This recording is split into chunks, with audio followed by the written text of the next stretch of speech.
Hello everyone and welcome back to the channel. I've got a really busy week this week, so I'm gonna have to try to play catch up with all this work that I have here in the shop. I've got this Tahoe back here in the shop again, and this time we're going to be doing the rear shocks. So this has the air shocks and it's not too bad to do. I'm just gonna pull this liner off right here, and that's gonna allow me to get access to the connections on the side, so I can disconnect it and then pull it out and swap it out. And I have the red truck back there running because I can't get it to duplicate the issue that the customer is saying, so I need it to act up, otherwise I can't diagnose it.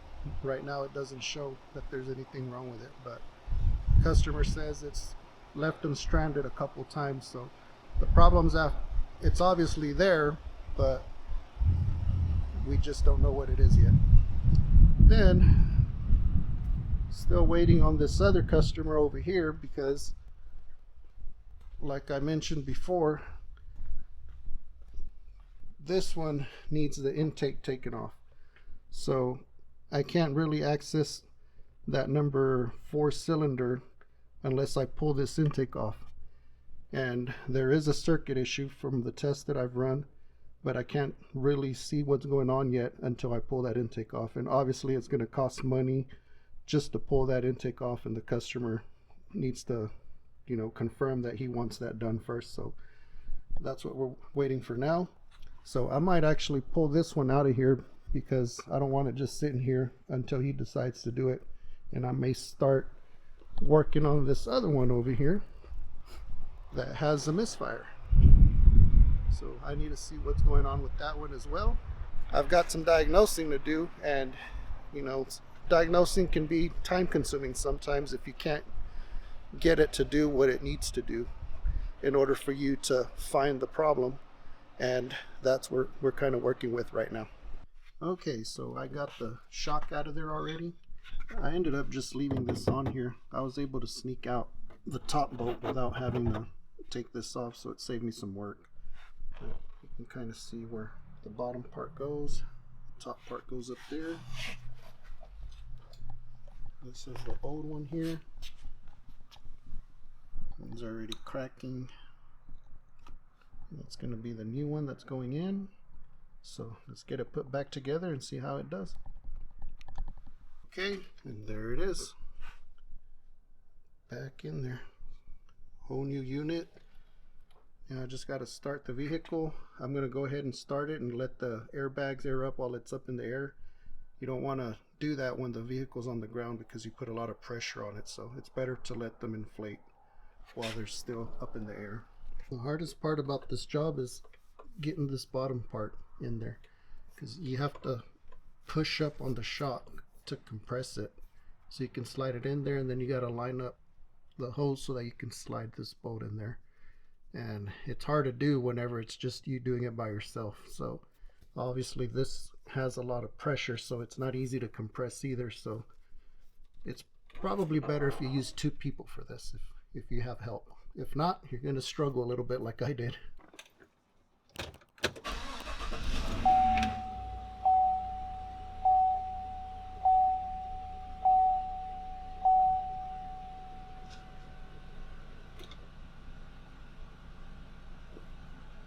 Okay, I can hear the compressor.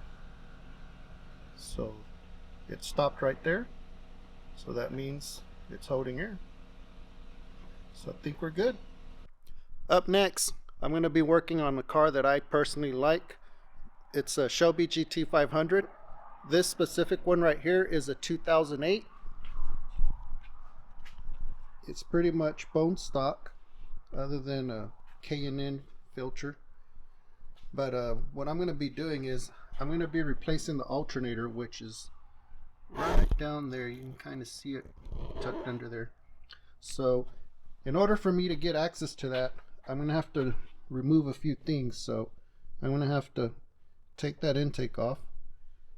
Also, to relieve tension on the pulley, I'm going to have to access it down there.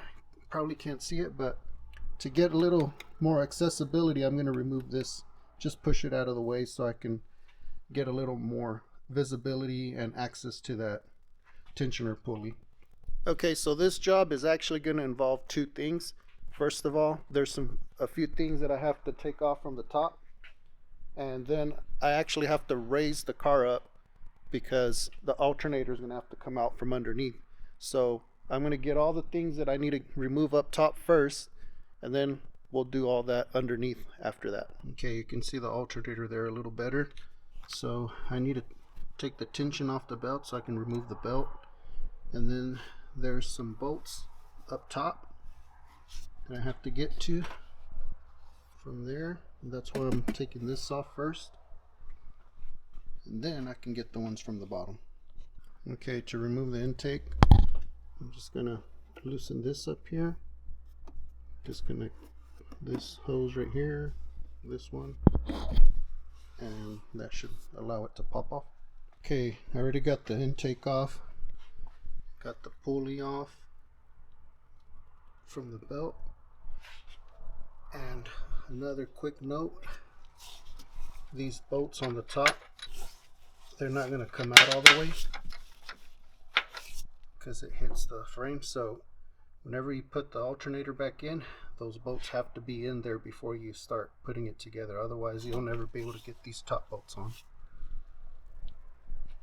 Okay, that should be everything that goes on top. So I'm going to go ahead and jack up the car, and we're going to start on the bottom part. Okay, so now that I'm underneath the car, I noticed a problem over here. Let's see if you guys can see it. That should not be loose. So in order to do this job, you have to remove the sway bar. So that's the sway bar link right there. Runs over here to this other side. These bolts right here are actually torque to yield bolts, so they can't be reused. And how much do you want to bet that when they took this off, they reused those same bolts? But the alternator is going to come down from here, and the sway bar is going to be in the way of this pulley clearing. So we're going to have to take this sway bar off in order to pull this alternator out from underneath. Okay, so now that the sway bar is out of the way, we just got a few more things here. So there's a little bracket right here for this line, and then there's the alternator bolt right there that we need to remove, and that'll let the alternator come out. And then we also need to disconnect this right here and this connector over here. So once we do that, it should come right out. Okay, so this is the new alternator versus the old one. As you can see, the old one's actually fairly new. It's not very old at all, and it failed, hence why we're replacing it with the new one. This one here is an aftermarket one, and this is an original Motorcraft, which is what the Shelby came with to begin with. So sometimes when you go aftermarket, it's not going to work out as well as going with the original OEM parts. So whenever you can, it's better to go with OEM. Otherwise you might run into this issue and you'll end up paying twice for it. So I know, guys, we always want to save money, and that's something that we try to do, especially when we're working on our cars. And in this case, the aftermarket part was probably a little cheaper, but as you can see, in the long run, it was a less quality part than the original OEM part. Didn't last as long, and so now we're having to replace it again with the new one, and this time we are using an OEM part, so that should fix the problem. But this could have all been avoided right to begin with if we would have just gone with the OEM part. But I get it, guys. Sometimes you got to do what you got to do. You got to go for what you can afford.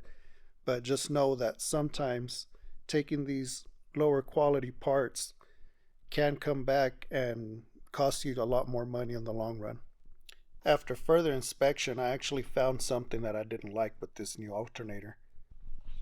So if you look right here, there's damage right here on this corner. This is where the bottom bolt goes into the block, and you can see bolt won't even slide in there because of this right here.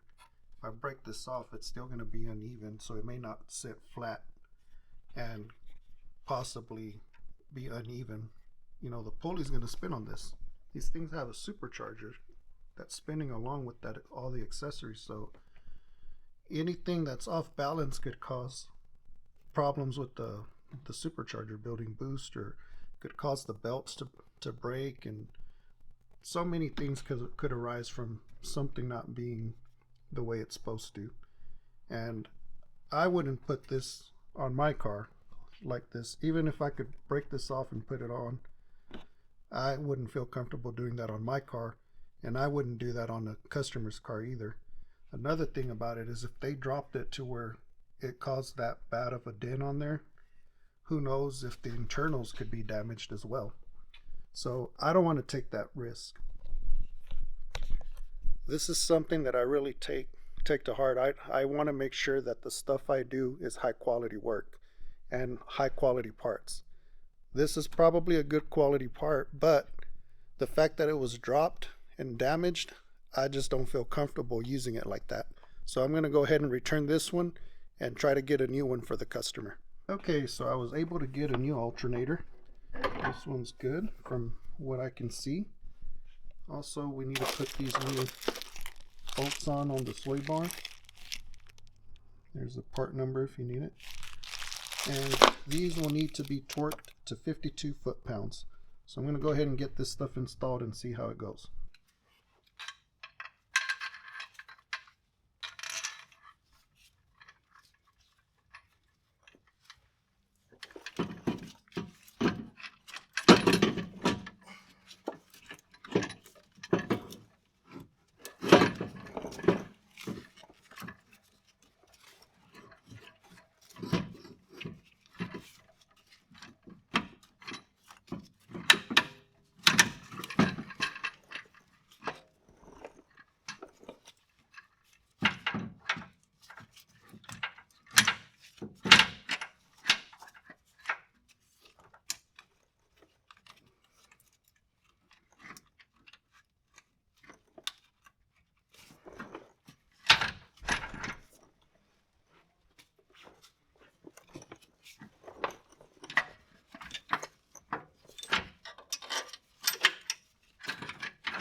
So I was having a problem getting the alternator in, and I found out that this thread right here has been stripped, so I'm gonna have to rethread this one.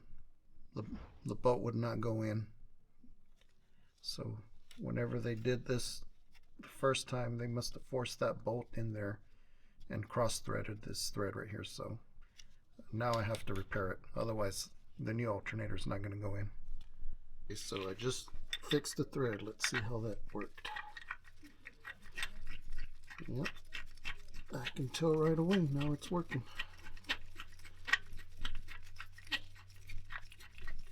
All the way through. That's how it's supposed to be. Okay, so now we're ready to throw the alternator back on there. That should fix the problem. And to fix that, guys, it's not really hard. You just need one of these. It's from a tap and die set. So basically you find the right size for this. This one was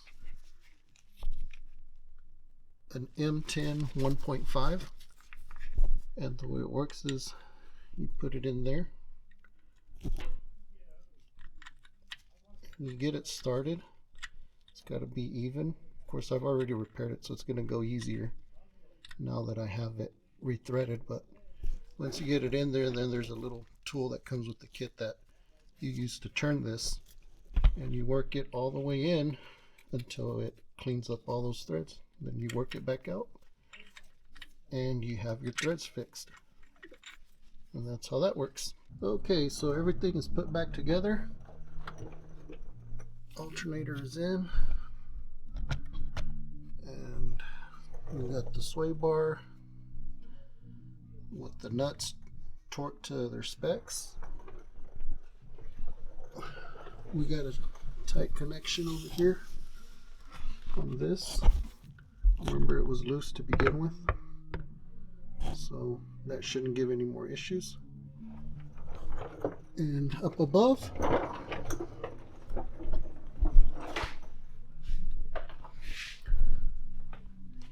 everything up here back together. Got the intake, got the pulley back on. Now let's see if it starts. Okay, in the car now. Let's see if it starts. We got power, so that's good. Make sure we're not in gear.